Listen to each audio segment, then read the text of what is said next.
रतन टाटा की आखिरी इच्छा जानकर किसी को नहीं हुआ। यकीन जाते जाते हिंदू राष्ट्र में खुद की आहुति दे गए। सटाटा पारसी धर्म से आते थे। टाटा तो फिर हिंदू रीति रिवाज से क्यों हुआ? अंतिम संस्कार वजह कर देगी। हैरान आखिरी इच्छा। इससे भी अलग जाते जाते दो काम ऐसा कर गए, 200 सालों तक याद रखेगा। हिंदुस्तान हॉस्पिटल में आखिरी 1 घंटे का असर सुनकर आप रो देंगे। रतन टाटा की कामयाबी से ज्यादा उनकी इंसानियत पर हर किसी को यकीन है। आखिरी वक्त में जब उनके पास वक्त कम बचा था तो वह उस वक्त में क्या कर रहे थे? उनके पास कौन कौन था? उनकी आखिरी इच्छा क्या थी? 86 साल की उम्र में देश को झूठ बोल रहे थे कि फिट है, लेकिन उनको गंभीर बीमारी थी।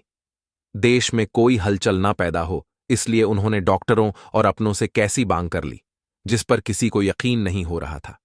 यह भी कैसा इत्तेफाक है। 87 साल की उम्र में रतन टाटा को जिस पे सबसे ज्यादा यकीन था, उस बच्चे की उम्र 30 साल है। दोस्ती उनको पसंद थी। जानवर हो, इंसान, उनकी दोस्ती की कहानी बहुत है, लेकिन अस्पताल की वह कहानी एकदम अलग है।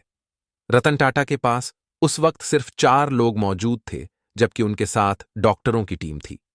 आईसीयू में जाने से पहले आखिरी बार उनकी बातचीत हुई। आईसीयू में जाने के बाद वह दोबारा ना आंख खोल पाए, ना ही वह कभी बोल पाए। लेकिन उसके पहले उन्होंने एक ऐसी शर्त रखी, वहां बावजूद हर कोई चौंक गया। आखिरी वक्त में जब इंसान कुछ मांगता है तो उसे कोई मना नहीं करता है। रतन टाटा का जन्म पारसी धर्म में हुआ था, लेकिन उनकी मांग थी कि उनका अंतिम संस्कार पारसी धर्म के मुताबिक के साथ हिंदू धर्म के साथ भी होना चाहिए। पिछले 10 सालों में शांतन नायडू रतन टाटा के खास दोस्त बन गए, जिन पर उन्हें सबसे ज्यादा यकीन है। शांतन की उम्र 30 साल है। वो उनके आखिरी वक्त में हॉस्पिटल में मौजूद थे। रतन टाटा और शांतनु की मुलाकात के पीछे भी जानवर ही जरिया था। शांतन नायडू जानवरों के लिए काम करते थे। इसी बीच उनकी मुलाकात 2014 में रतन टाटा से हो जाती है। रतन टाटा से मिलने के बाद शांतन नायडू ने मोटोपज नाम की एक संस्था बनाई। यह संस्था सड़कों पर घूमने वाले आवारा कुत्तों की मदद करती है। 17 शहरों में 250 से ज्यादा कर्मचारी काम कर रहे हैं। यह कैसा संयोग है? हर किसी की आंखें भर आएंगी। शांतन नायडू ने जो लिखा है वह पढ़कर आप कैसे से यकीन करेंगे। लोग कहते हैं दोस्ती अपने उम्र के लोगों से की जाती है, लेकिन यहां 50 साल से ज्यादा अंतर है। ताता के निधन के बाद शंतनु लिखते हैं, अपनी मित्रता के बारे में लिखते हुए कहा, इस दोस्ती ने अब मेरे अंदर जो खालीपन पैदा किया है, मैं अपनी बाकी की जिंदगी उसे भरने की कोशिश में बिता दूंगा। प्यार के लिए दुख की कीमत चुकानी पड़ती है। अलविदा मेरे प्यारे लाइट हाउस। उन्होंने एक पुरानी तस्वीर भी शेयर की, जिसमें वह दोनों साथ में दिखाई दे रहे हैं। रतन टाटा की आखिरी इच्छा थी कि उनका अंतिम संस्कार हिंदू रीति रिवाज से ही होना चाहिए। अंतिम संस्कार की कई विधियां हिंदू रीति रिवाज से ही होंगी, तो वहीं बाह पर कपड़ा रखने का पारसी विधान भी होगा। रतन टाटा का अंतिम संस्कार विद्युत सौदागृह में ही किया जाएगा। रतन टाटा का यह एहसान कभी कोई हिंदू नहीं उतार पाएगा। जाते जाते उनका आखिरी संदेश भी सुनिए।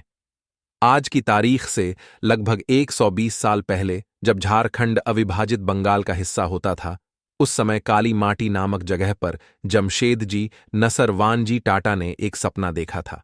आदिवासियों की बस्ती साकची में टाटा कंपनी की नींव रखी गई। टाटा समूह ने काली माटी में टिस्को की स्थापना करने की सोच पैदा की। वहां से जो सफर शुरू हुआ वह रतन टाटा पे आकर फिलहाल ठहर गया। जमशेदपुर में शायद ही किसी के घर आज खाना बना होगा। गरीबों के लिए महंगे अस्पताल के बजाय रतन टाटा ने अपनी जिंदगी में कई अस्पताल बनवाए, ताकि अब इंसान आराम से इलाज करवा पाए। पूरी जिंदगी कंपनी और देश की सेवा में खपा दिया। कुछ लोग ही उनकी जिंदगी में ऐसे थे जिनसे वह खुलकर बात करते थे, जिनमें से एक थे नरेंद्र मोदी।